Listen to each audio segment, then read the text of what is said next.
Okay, welcome back to the channel, everyone. So today we have 20 projects that you can use in your business today. I'm going to give you all of the prompts. I'm going to give you a master prompt to set over the top of them. I'm going to give you all of the individual prompts. They're there to solve real problems in your business today. Let's get into it. Here we go.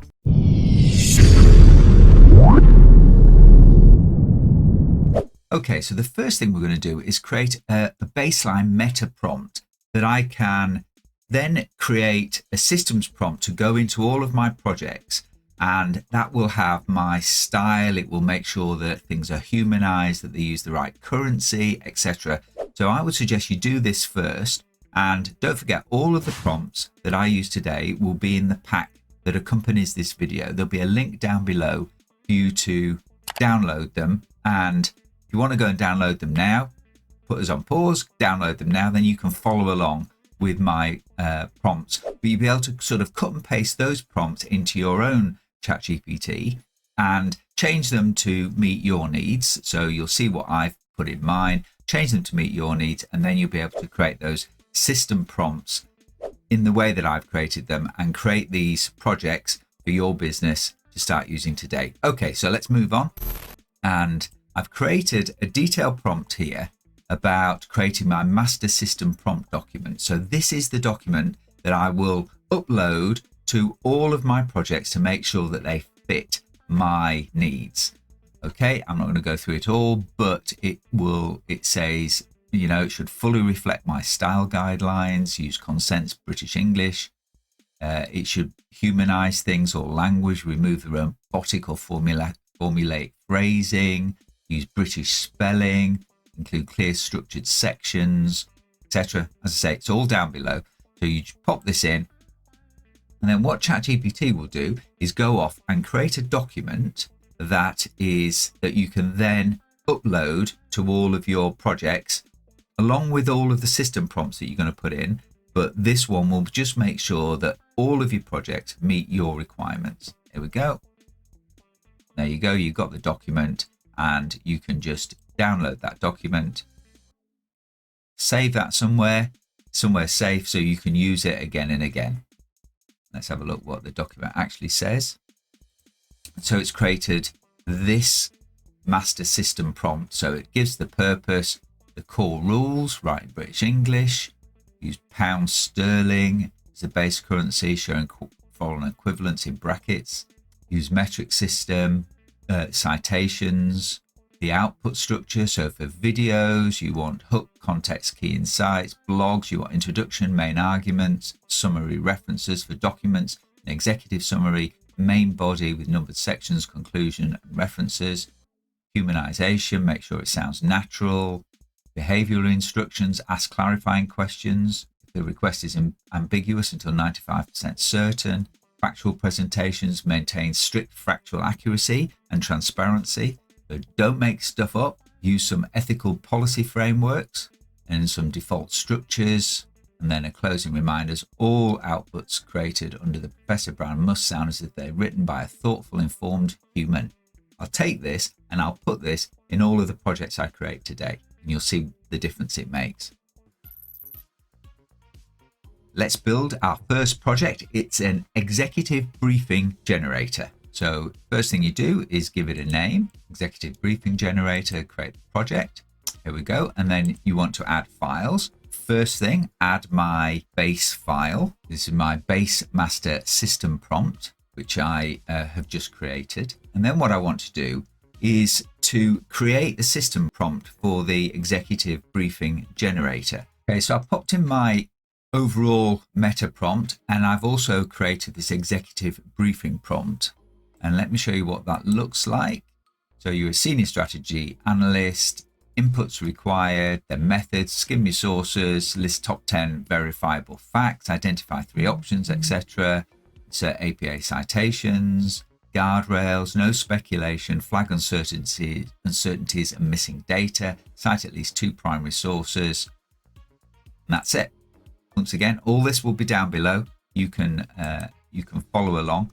And there we go. We've got our executive briefing generator.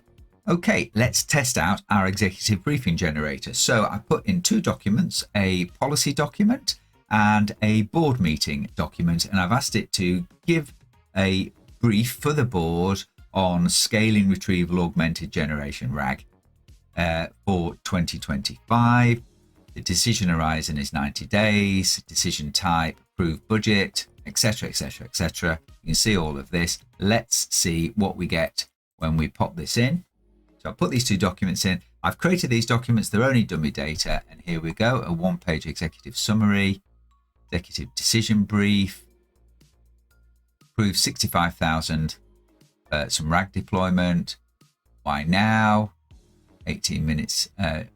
Existing pilot reduces response time from 18 minutes to 6 minutes. So we're saving time, freeing staff capacity. Options compared, do nothing. Partial scaling. Recommendation option 3, full scale. Risks, what we're not doing and why. We're not outsourcing RAG hosting. Next 5 actions. KPIs as a result of this. Some references. And then it asks me, would I like a 3-slide briefing deck or a 60-second executive talk track to accompany this document? So you set this up. You've got some documents, you want to make a decision, you need an executive summary, you need an executive briefing, you've got it now, you've got this, and you can just keep going back and using it and using it and using it. And of course, as you use it and you think, oh, I don't quite like that, it does that, you can change those sort of base instructions to make sure that it always gives it you in the format that you want. Okay, let's move on to project number 2. For project number 2, we're creating a sales development representative. So we can go in and create the project, nice and clean. First thing to do, add files. First file, let's add my master system prompt. And then my second one, my sales development representative doc. Let's just have a quick look at what is in that. So you can see it. Here we go. So it gives you your inputs. Method, extract a single why now from its signals, draft emails, LinkedIn notes, etc. Customer relationship management fields, guardrails, no claims without evidence, avoid cliches or flattery. Fantastic. Let's see what we get. Okay, so let's test this out. I've got a prompt here. Let's just copy this prompt in. These are the kind of things I want it to do. I want you to create an outreach pack. Ideal customer profile, higher education persona, director of innovation, target account, Coventry Tech 214, signals, recent grant win, etc., etc., etc. Offer a pilot for £6,000 and a call to action. So I've got that, and I've created some dummy data. I have some sales data. I've got the instruction. Let's see what we get from our sales development representative. It's looking at the sales data. Here's your outreach pack. Coventry Tech 214 has recently secured a major grant, signaling an innovation-led growth phase. This creates an opportunity to modernize internal reporting and data flows. A draft email. Hi, congratulations, recent grant award. Exciting news for Coventry Tech 214. Similar projects, we've seen innovation teams struggle with manual reporting and siloed data. Just when visibility matters the most, we helped another higher education client cut reporting cycle times by 28%. Would you be open to a short 15-minute call next week to explore a £6,000 pilot tailored for your post-grant reporting? LinkedIn note, we can put a congratulations and then some follow-ups. Just following up, higher education pilot reduced cycle times by 28. Would you like to see a 1-page summary? So this is about creating that sales activity based on some knowledge that's come out and saying, look, here we can help you. It even gives us the CRM fields to fill out and a cadence, how we do it, whether we, how we follow up, etc., make a call, then just got any objection handling. We already have a reporting systems, understood how it integrates with existing tools. It streamlines rather than replaces, etc., etc., etc. So by setting up this project, I now have a sales development person, AI, that I can go to for this sort of advice to help me get out and win those next bits of business. Let's move on. Okay, project number 3, key account strategist. So we're going to create this project. Here we go. And let's add the files. So I've got a key account strategist. Remember, all these will be available. I'll put in my master document. There we go. So I said, build me a 1-page account plan for Midlands Analytics 587, objective expand executive education, install base, proposal assistant, stakeholders, unknown, we don't know, so we need to infer the gaps. See the CSV data for context. So I've created some dummy CSV data, some sales data. Here's a 1-page account plan. Here we go. Objective, expand executive education partnership, Coventry University Group, current position, market signal, strategic fit, chief executive MD, position part of the global capability uplift, HR director, who's responsible for learning and development spend, growth hypothesis, 12-week plan, monitor response times, success metrics, pilot conversion, retention, NPS decision makers, expansion, review. So you create some data. You want to look at the engagement that you've got with your key accounts. You can put in documents that, you know, they may well have just won something, or you get some intelligence about the business, and you can use this to create your key account plan. Don't forget, go and have a look at the master prompt that I put in. Go and have a look at I'll put all the data in as well. I'll put it in a big file so you can play around with this and create your own projects and test them in the way that I've done. Let's move on. Okay, so project number 4, proposal and bid writing. How often is your business writing proposals? Well, here we create a project that will act as your proposal bid writer. Now, don't get me wrong, it's not going to do everything for you, but it will get you somewhere there. So we've got the proposal bid writing doc. So that's the system prompt to tell it how to become a proposal bid writer. Again, it's in all the documents. Go and have a look, change it for your business. And my master prompt. And what we want to do is to put in a prompt using the invitation to tender, the ITT, in this RFP example, produce a compliance matrix, clarification questions, and detailed answers for the scores sections, respect word limits and weights. So I have created the RFP example, and what I'm going to do is put in my policy document as well. So this is document about how we operate, how I operate as a business. And so we've got the RFP, that's just come in, got our policy document, we've set that up with all of our key things.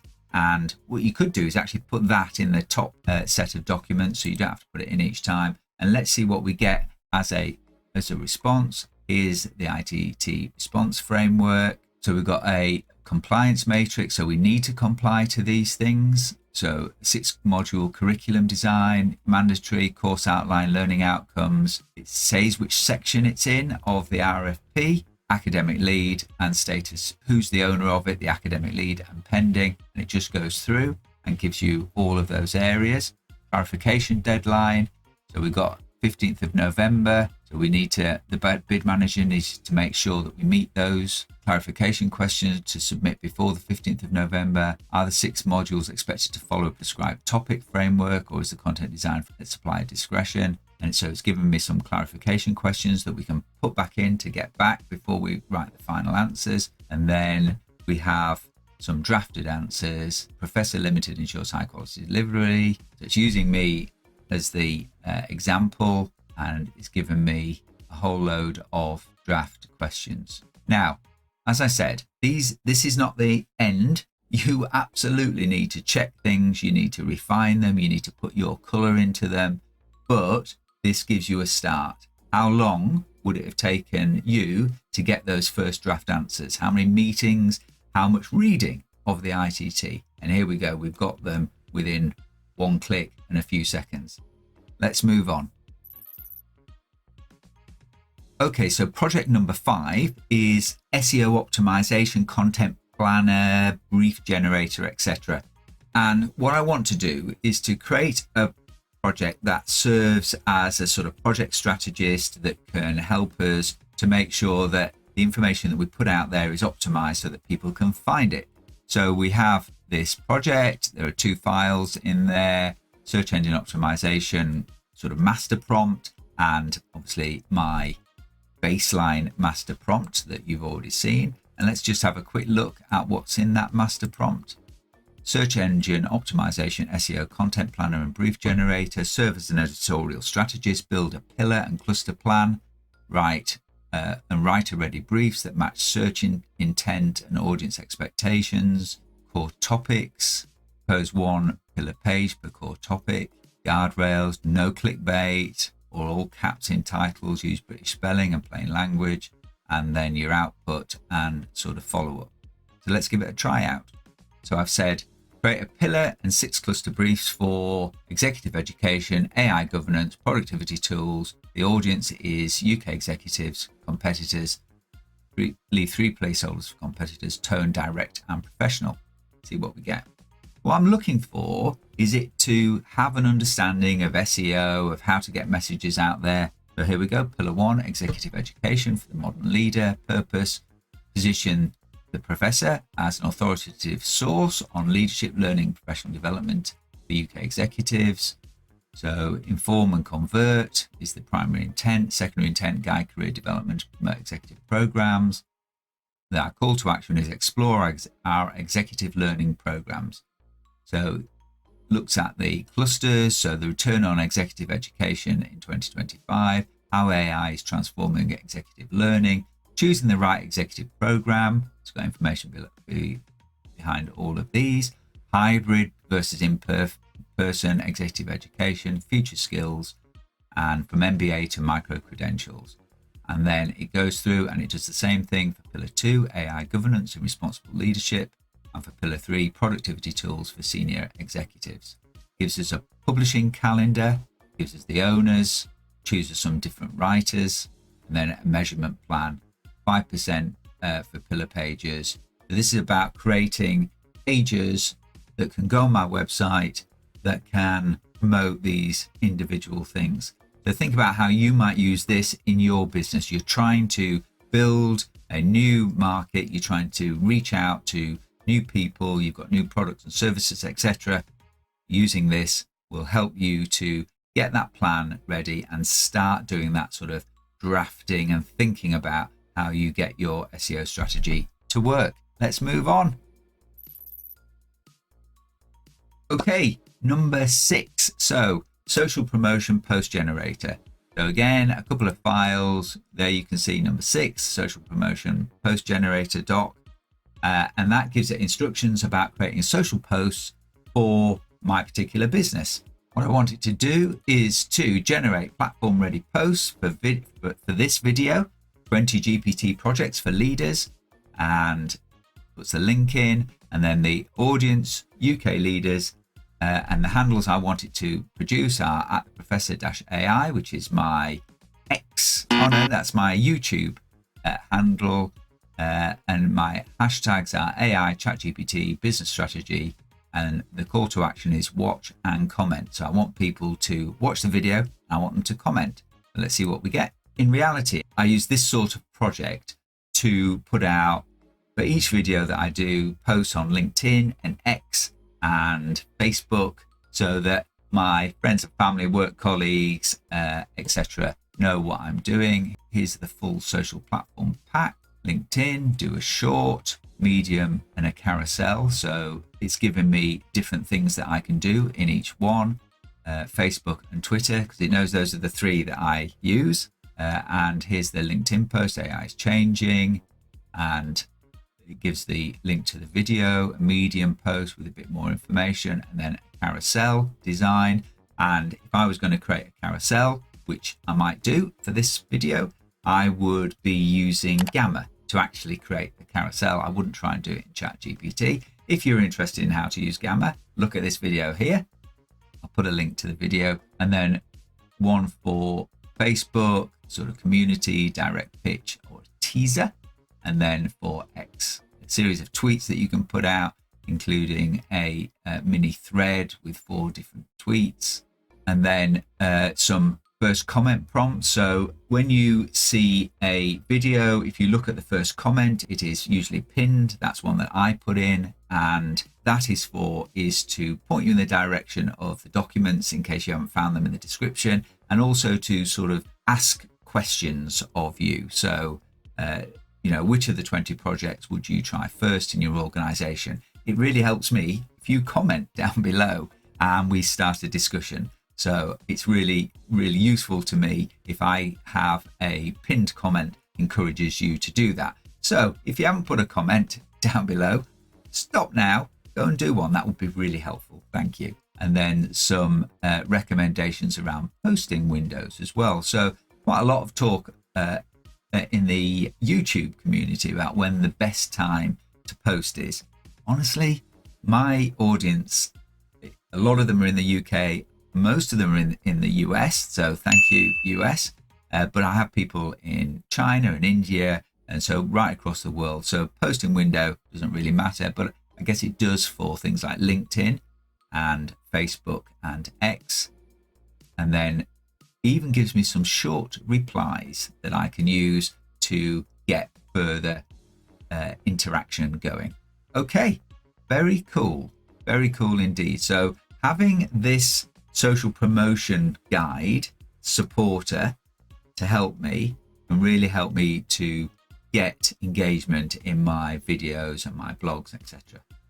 Let's move on. Okay, so project number 7 is around how do you synthesize the information you get back from your customers. So I've created this customer voice project, and in there we have a customer voice synthesizer document. Let's just have a quick look at what's in there. So I'm giving it a role, be a product insight analyst, turn reviews and support tickets into prioritized fixes and testable experiments. You'll get some data sets, method, cluster feedback into themes, prioritize top 10 fixes, etc, etc, etc. All these are down below. And obviously I put my my master prompt in there. So analyze professor customer reviews. I'm going to have to find that. I'm having to do a lot of moving around with data. So I've created this prompt, analyze my customer reviews into cluster themes, prioritize the top 10 fixes and propose 5 experiments and hypotheses and metrics. So I've got a whole load of data here that I've created. There's the data, there's a few of those. So these are feedback from my business.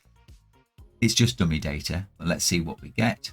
So interestingly, so all of these I've used ChatGPT 5. And so what it does is where there is something that's a bit more complex to do, it will use thinking rather than just the basic ChatGPT 5. And here we can see, because there's some data, because I'm asking multiple things, it's thinking for a bit longer. So the results are taking a little bit longer, but that's good. That's what we want it to do. We want it to get it right first time rather than guess or do it, not very effectively. So let's see what we get.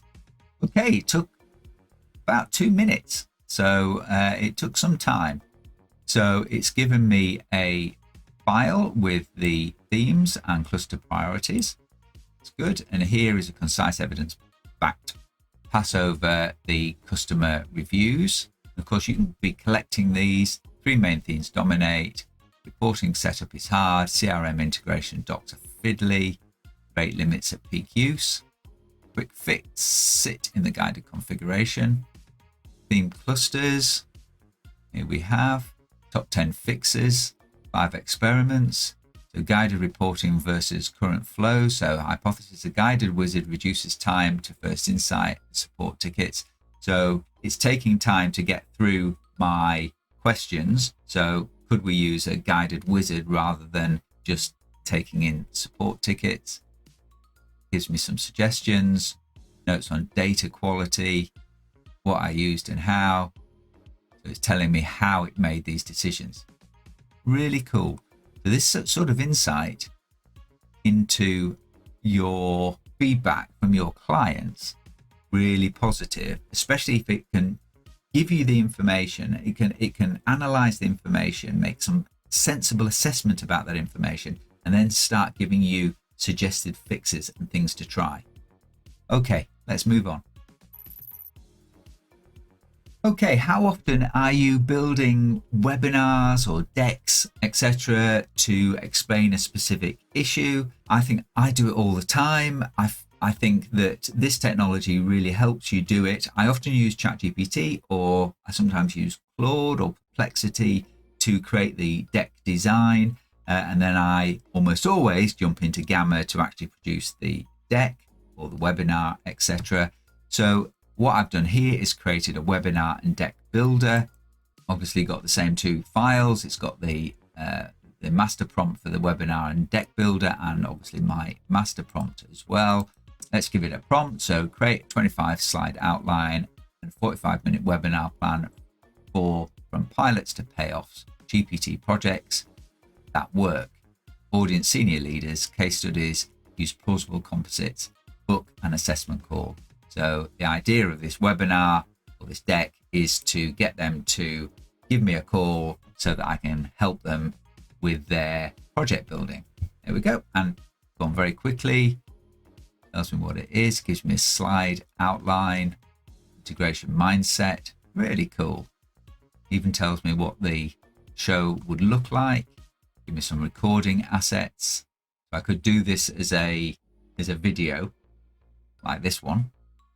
Follow-up emails, so invites to get people to join it, and an asset list. Really, really cool.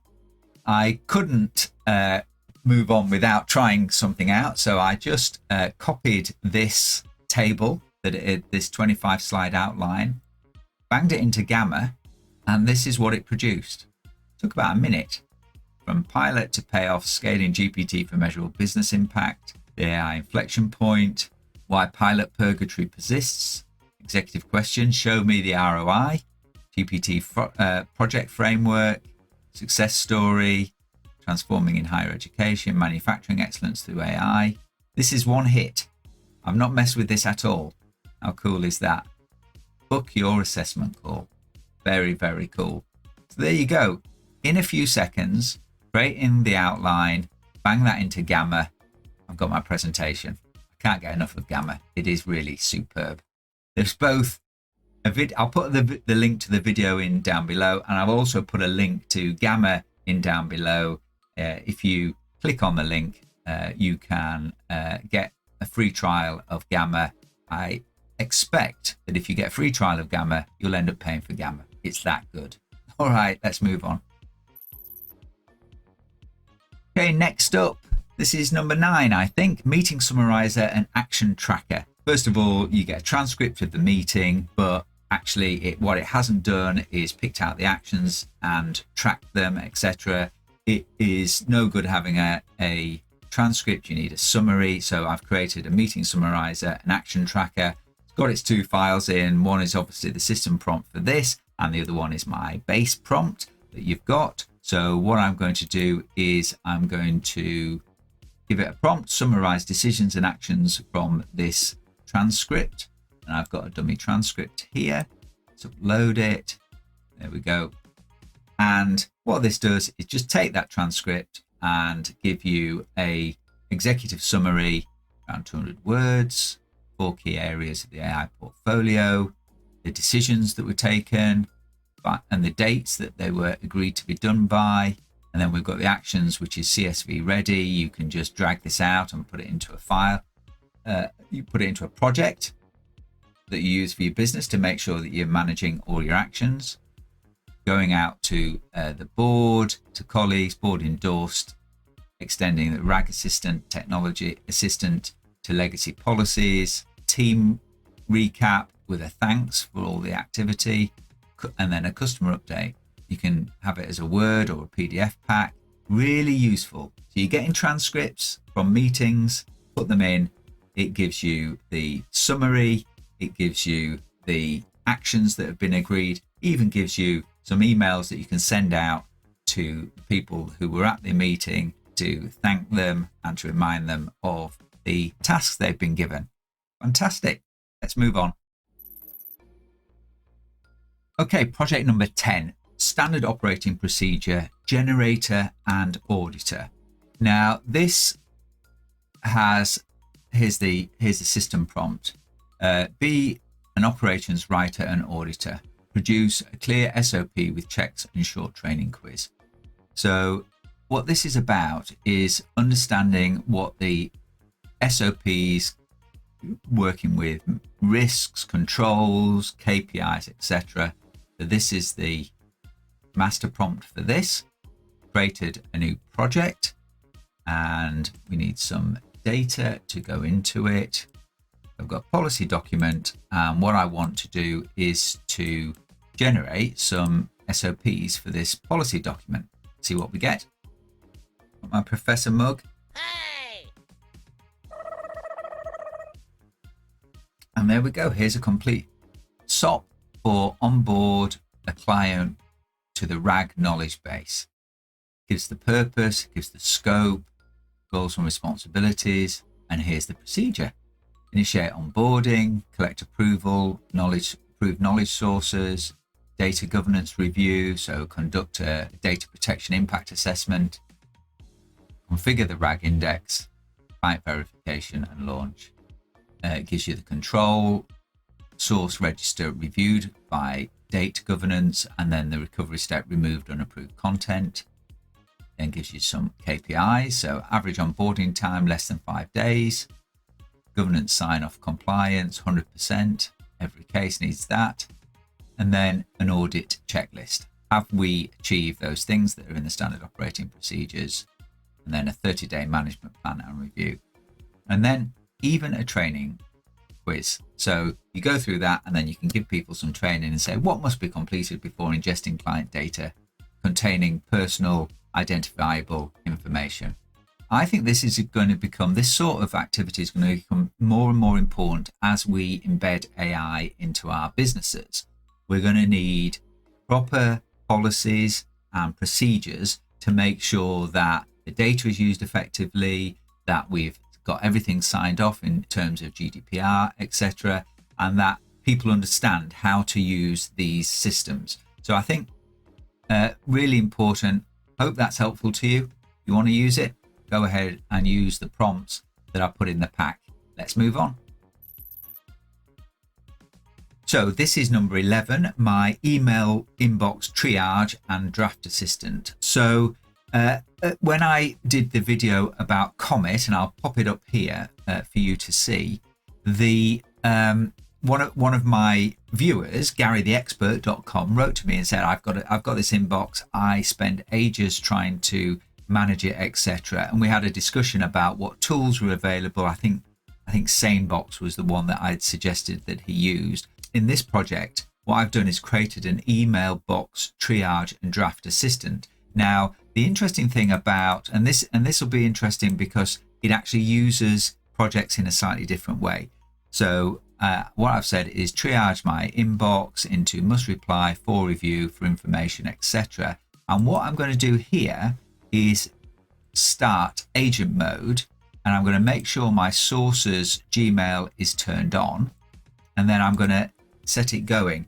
And what this will do is use agent to log in to my inbox, read my Gmail. Here it goes. Hopefully I won't have to log in. I tried it a few minutes ago so that I didn't have to go through the whole login process for you guys. So it should be logged in, and it should go through my inbox, and it should read it and then decide which ones I need to respond to, which ones are trash, etc. And then we'll see what happens.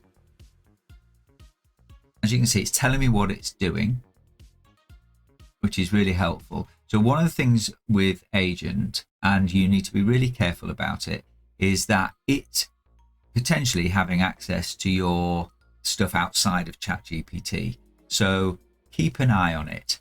It can do things like delete documents. It can do things like create documents and send documents. It could create orders for you, etc. Oh, there's a whole video on agents. I'll put that up here as well. And I'll make sure there's a link down below if you want to know how you use agent. But have to be really careful with it. So there you go. You've had my warning. I'm happy to use it. It's with my Gmail account, so it's not affecting work or anything.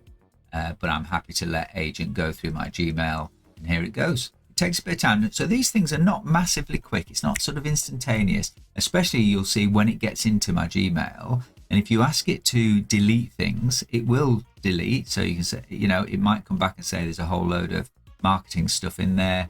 And it may well say, I don't want, and I might say, I don't want that. Can you go and delete it? It will go off and delete it, but it's not quick. It takes some time because it's effectively moving a mouse. It's opening a window, moving a mouse. It's acting like a human. And of course, when this technology is really at its best is when it's not acting like a human. It just talks computer to computer, but we're not quite there yet. Okay, so it's been through my inbox. And here's a summary of the most recent items. No urgent items because I'm doing well. I'm keeping on top of it. And here are the ones that are for review. And these are the ones that are for information. And if I wanted to, I could just say, go and delete the FYI ones, the information ones, because they're all just trash, really. So I will go in and say, do that. It will take some time. It is a bit fiddly, but shows what you can do. I think that both agent and the links to sources will improve significantly over the next 6 months. And this will then become a very natural way of working. Anyway, there you go. That is project number 11. Let's move on. Okay, one of the problems that we have at the university, and I guess many universities do, is that you have knowledge, you have your policies and guidance, etc., sat on your intranet, what have you, and there will be a whole load of the very latest documents, but there'll be lots of old documents, there'll be discussion about it, and getting an answer out of that is really difficult. We have the same issue for students, of course, if they're looking for information, you want to be pointing them at a single version of the truth. And I guess what you would do is create a bot to do that. And that's something I've been working on with colleagues for a while for students. But internally, actually, you can have a project that draws on a specific knowledge base and then will answer questions based on that. So I've got this knowledge-based assistant. It's got the normal two files. One is the file that is the system prompt for the knowledge-based assistant, and the other file is my base file that I've put in every single one of these. And what I've done is I've put up a policy document there, a draft policy document that I created, and then I'm saying answer staff policy questions using only sources provided. Confidence threshold needs to be 0.7. So you need to be sure, you need to have a 70% surety that you're given the right answer. And if not, then you escalate it through to governance. Let's see what we get. Understood. I now act as a knowledge-based assistant for the Professor Limited using the RAG method that I've identified. Example, what should staff do if they suspect data exposure? And it gives an answer. Can staff use ChatGPT for drafting client materials? It gives you, so these are policies that I've made up. What happens if the questions, etc. So you now like me to activate this policy Q&A mode so you can start asking staff questions directly. Yes, activate Q&A mode. So now this is sitting here as a question. It will only answer from the information that I put in, and of course we could put more and more information in, and it will cite every response and it will indicate a confidence level. You can now ask policy questions such as, can staff use personal email for work? Why don't we ask that? Can I use my personal email? See what was in my draft policy.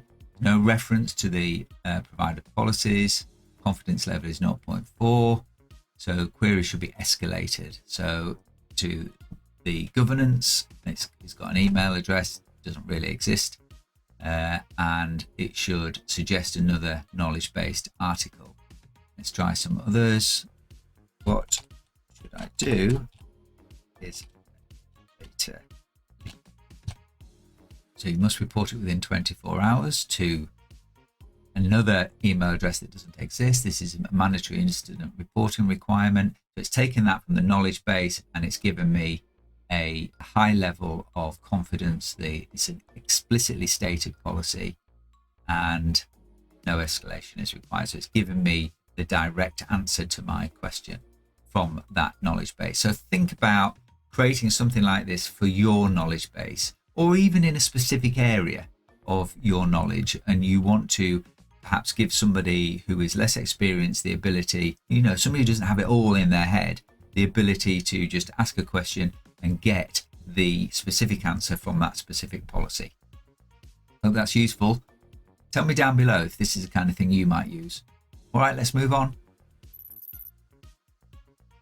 Okay, project number 13. So if this is a workflow automator, so it takes information from, say, a board pack, etc., and then bangs it out into a series of workflows. So, you create a whole load of information. In this case, I've created a dummy board pack from my September board, and it goes through it and it identifies a whole series of actions, etc., that should be drawn from it.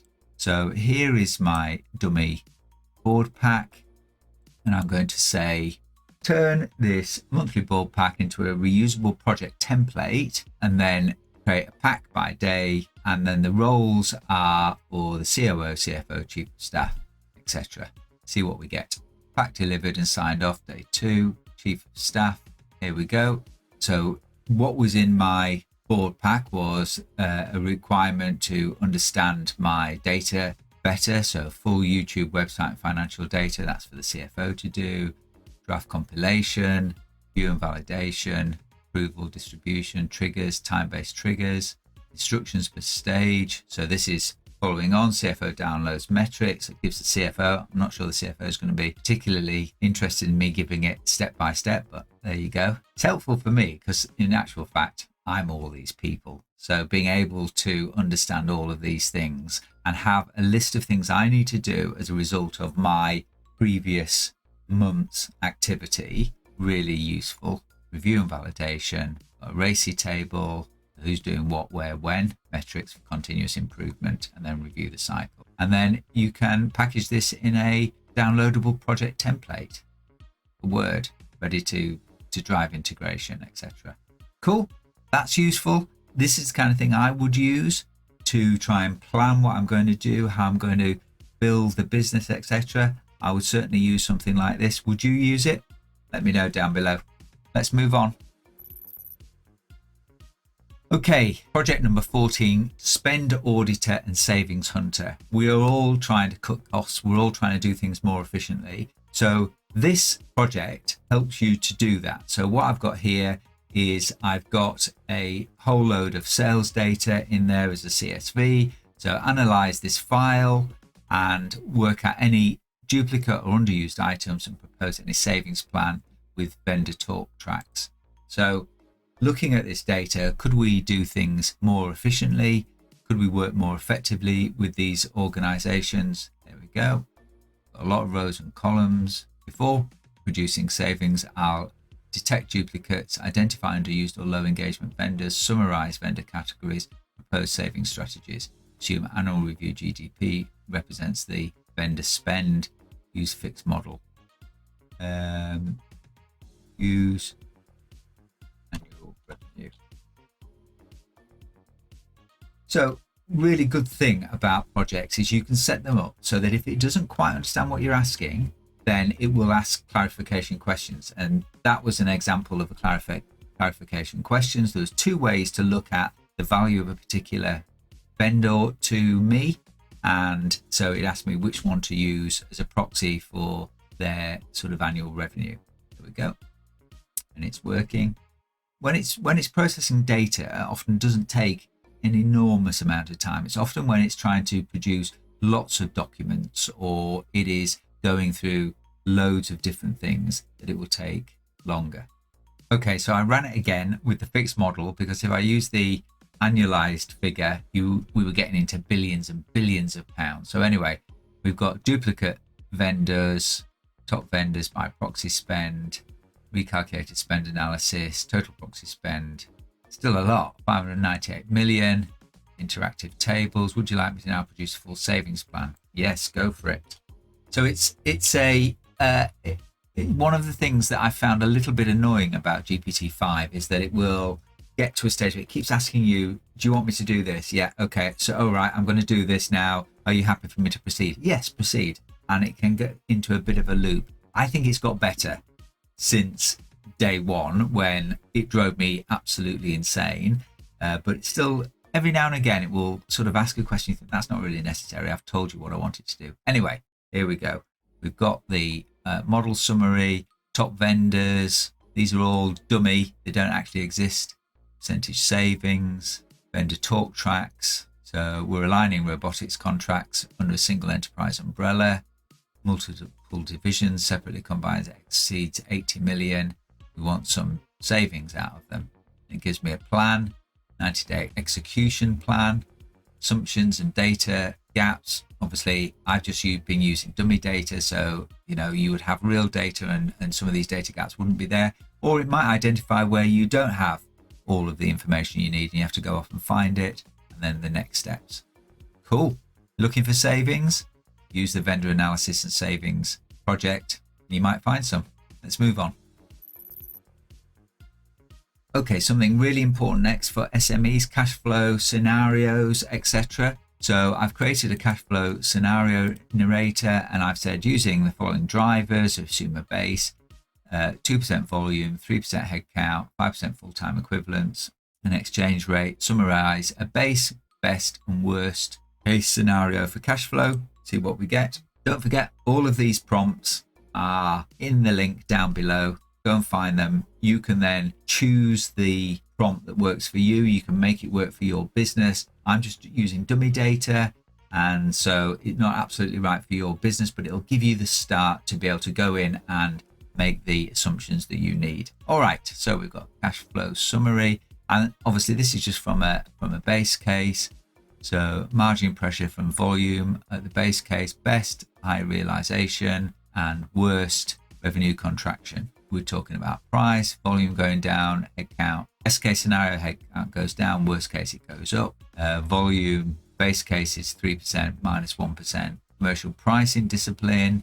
So these are your levers: operational hiring freeze, financial, strategic, 4-step action plan, and a CFO slide to go alongside it. So think about adding all this in for your business and then doing these projections. Say you're creating a board pack, etc. Might be really useful to you. Okay, let's move on. Okay, so one of the things that we have to deal with all the time is third-party risk, and then data protection and impact assessments, etc. So I've created a project here that will help us do that. Obviously, we've got my base prompt and we've got the prompt for this particular project all in the files here, and let's give it a try. So I'm saying draft a DPIA style summary using third-party transcription service. Let's see what we get. I want to use a transcription service to convert my meeting notes into recordings. I've just shown you how we don't need to do that anymore. So recordings into meeting notes. We've created a project for that, so we don't need to do that, but it's just an example. And then looking at the data flows, special category data, non-anticipated, security and retention responses. So we need encryption, access controls, retention. We need to understand the retention. Default retention is 30 days. Lawful basis for doing this. Processing is necessary for the organization's legitimate interests. So it's saying that it meets that requirement. Some risk mitigations, NIST AI RMF control mapping. I don't know what that is, but anyway, governance map, measure, manage. So it's got all of that in there. Transparency notice to staff and customers. So making sure that people understand we're using this third party. And then some references. Would you like me to generate a Word or PDF version of this DPIA summary? Think about how much time it would take you if you're having to do this for a specific piece of activity, finding the DPIA rules, making it all of that work, using ChatGPT to act as your expert in this area, save you a lot of time.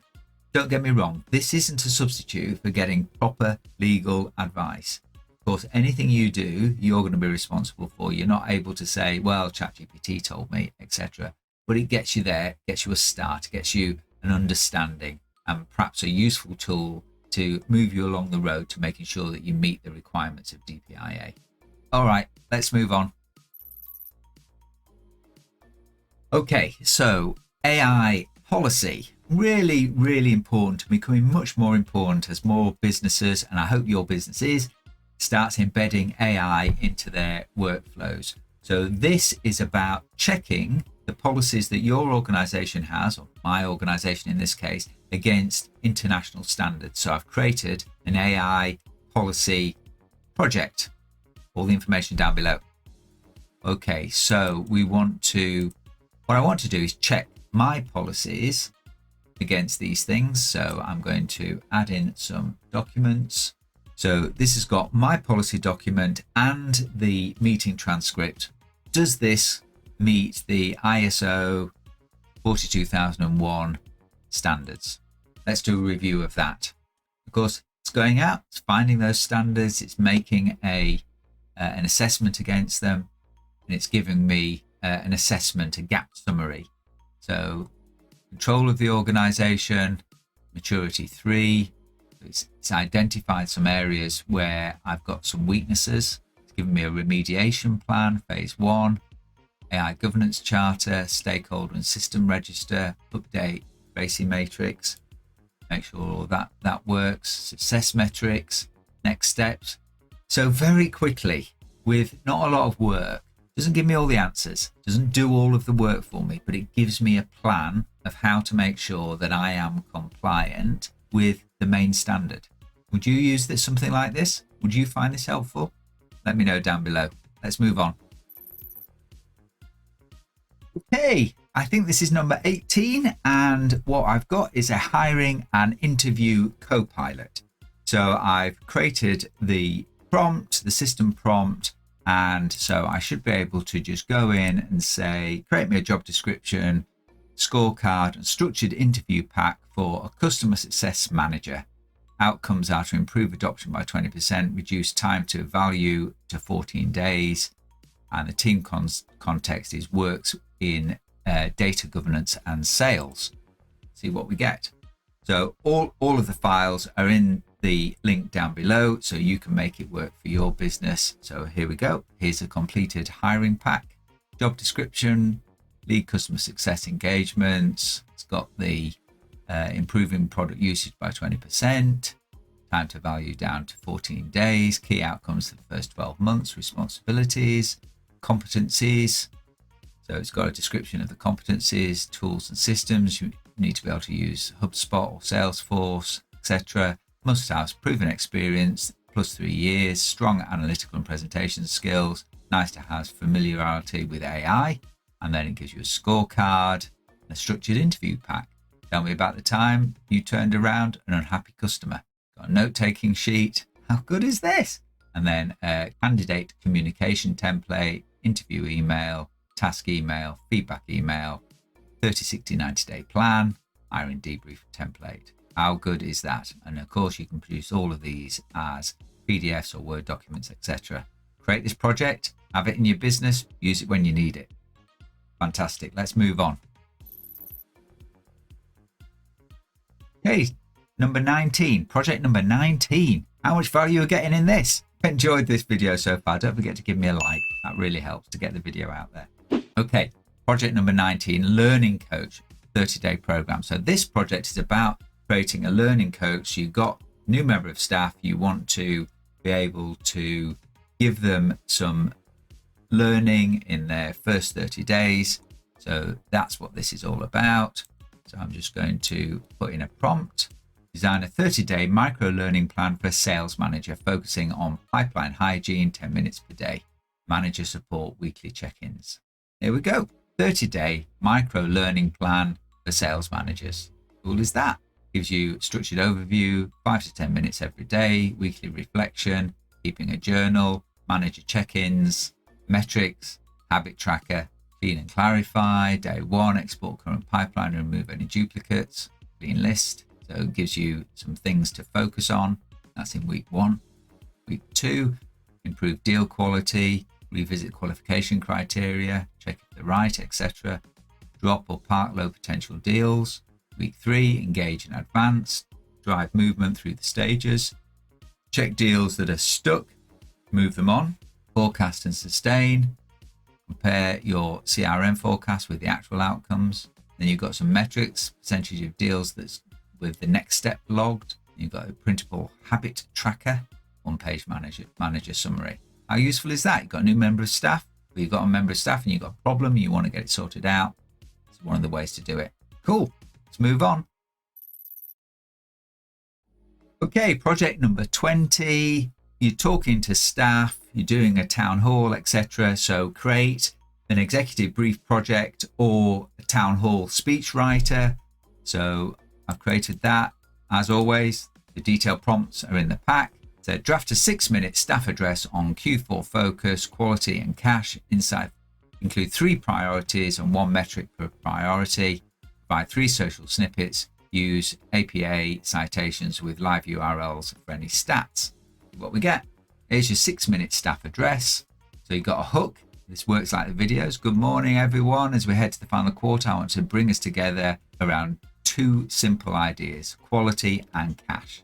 Quality in delivery, cash discipline, cost and value benefit, the close and the call to action.